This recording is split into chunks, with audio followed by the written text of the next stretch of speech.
Olá, pessoas! Então, hoje, dando continuidade aos assuntos relacionados ao reino Animalia, né, aos vertebrados, vamos estudar a superclasse Tetrápoda, a classe Reptilia, certo? Então, como já sabem, ritual de estudos, caderno, caneta, lápis, papel, algo que vocês possam utilizar para anotar dúvidas que possam surgir durante a explicação e perguntarem lá no momento da live, certo? Então, vamos seguindo em frente. Então, primeiramente, né, introdução, entendermos o que seria essa classe reptília.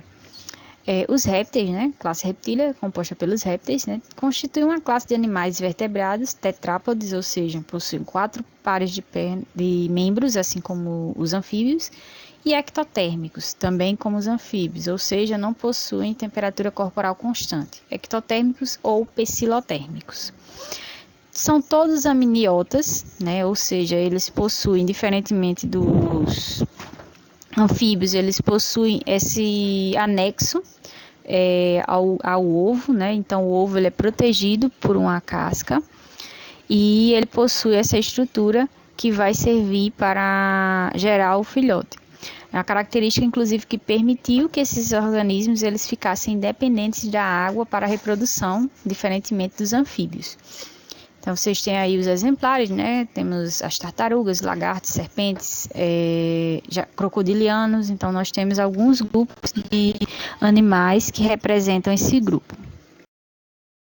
Características gerais dos répteis. São animais tetrápodes, como já sabem, né? Possui 4 pares de membros, ou possui 2 pares de membros, né? Aliás, 4 pernas, 4 membros, assim como os anfíbios. Possuem ovos com casca, que foi justamente a característica que permitiu que esses organismos conquistassem efetivamente o ambiente terrestre. São pecilotérmicos, ou seja, não possuem a capacidade de controlar a temperatura através da temperatura interna, então eles dependem da temperatura ambiental para fazer esse controle. Em geral, é muito comum encontrar répteis como lagartos, serpentes, crocodilianos tomando banho de sol, e esses banhos de sol são justamente para manter essa temperatura, tentar manter essa temperatura aproximadamente constante. Todos os répteis têm algum tipo de escama, placa dérmica, carapaça, algo que vai proteger o corpo desse animal.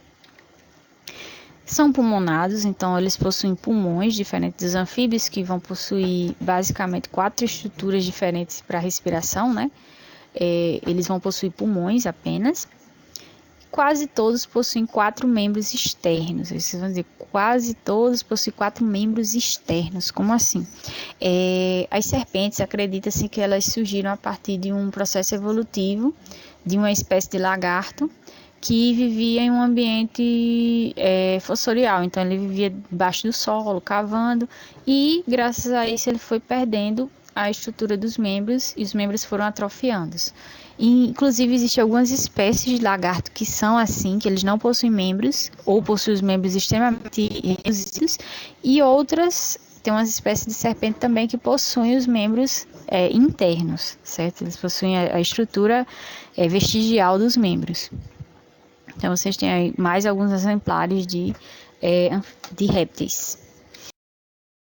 Cladograma, certo? Para vocês entenderem as relações evolutivas entre os organismos que compõem este grupo.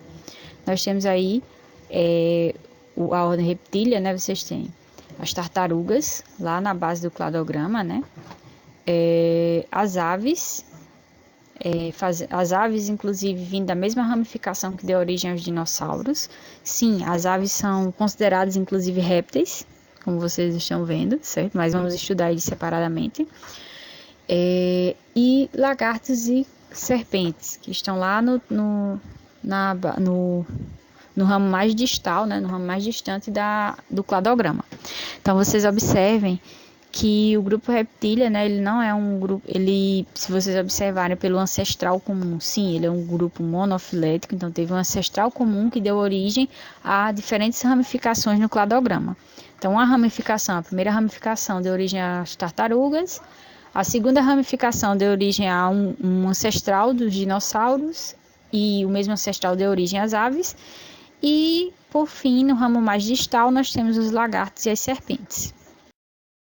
Quanto à classificação, vocês vão encontrar, né, nós temos aí basicamente representados os grupinhos, apesar de que o primeiro não é o do grupo Rhinchocephalia, que eu vou falar a seguir, mas temos representados de alguma forma os grupos. A ordem Chelonia, representada pelas tartarugas, jabutis e cágados. A ordem Crocodilia, representado pelos crocodilianos, né? Então jacarés, crocodilos e gaviais. A ordem Rhinchocephalia, representado pelos rincocéfalos, que é uma espécie, um animal que parece um lagarto, mas não é um lagarto por outras características, ou pela ausência de algumas características. E a ordem Squamata, que nós temos as serpentes e os lagartos, ok? Então vamos ver uma a uma. Ordem Chelonia. Na ordem Chelonia estão as tartarugas, né, que são répteis, né?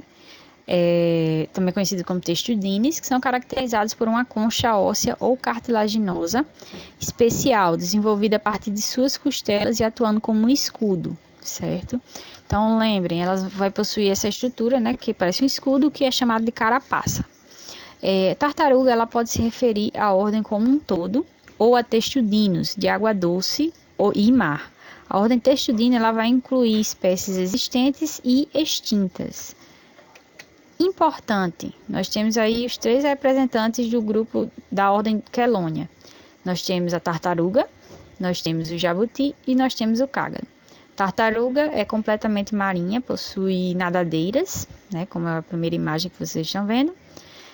O jabuti é completamente terrestre, ele possui pés mais arredondados, parece um pé de um elefante, é usado para andar no solo.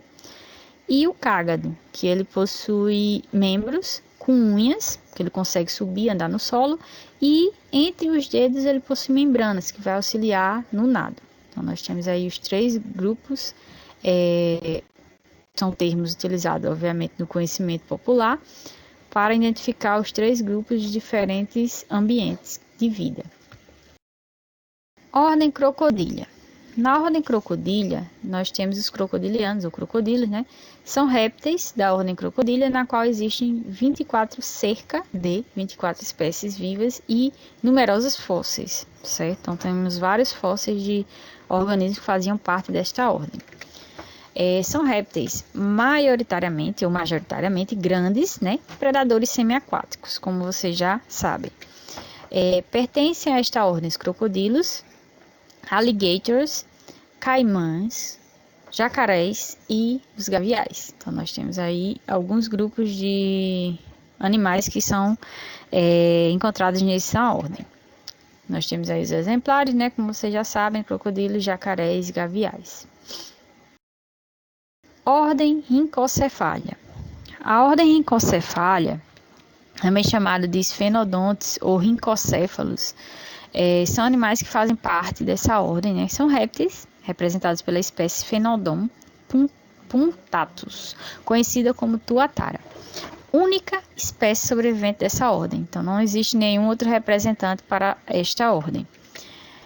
A tuatara é um réptil encontrado apenas na Nova Zelândia, certo? E esses animais, eles parecem muito com lagarto, mas não são considerados lagarto por alguns motivos. Por quê?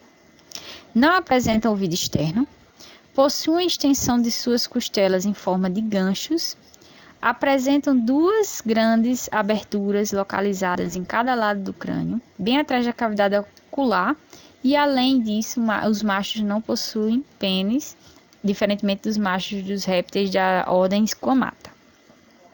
Então vocês têm aí o representante do grupo, certo? O Sphenodon punctatus, que é chamado de tuatara, ok? A ordem Squamata. Na ordem Squamata, né, popularmente conhecido como escamados, é a ordem que pertence à classe dos répteis, né, e tem sido historicamente dividida em 3 clados: serpentes, lagartos e anfisbenas. Esta ordem é considerada uma das mais diversas entre os vertebrados, somando mais de 10.000 espécies. Então, mais diversas, lembrando, né, que vocês viram que um dos grupos mais diversos é justamente dos peixes. E agora nós temos a ordem Squamata também. Seus representantes são caracterizados por ter um corpo recoberto por escamas, ausência de barra temporal inferior do crânio, e os machos, né, presença de hemipênis possibilitando a fecundação interna, ok? Inclusive serpentes, ok, certo?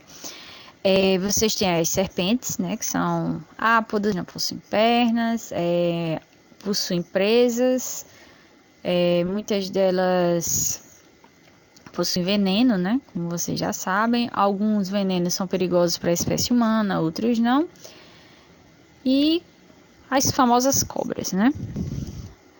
Lagartos, né, nós temos as lagartixas de parede, né, nós temos as víboras, o pessoal chama de briba. Então são pequenos lagartinhos, né, como vocês já sabem, possuem membros, rabo, do mesmo jeitinho, é um lagarto, certo? E as anfisbenas, que também são conhecidas como cobras de duas cabeças, são lagartos, certo? São uma espécie de lagarto, é uma mistura de lagarto e cobra, porém não é nenhum nem outro. Então são 3 clados diferentes, como já comentei.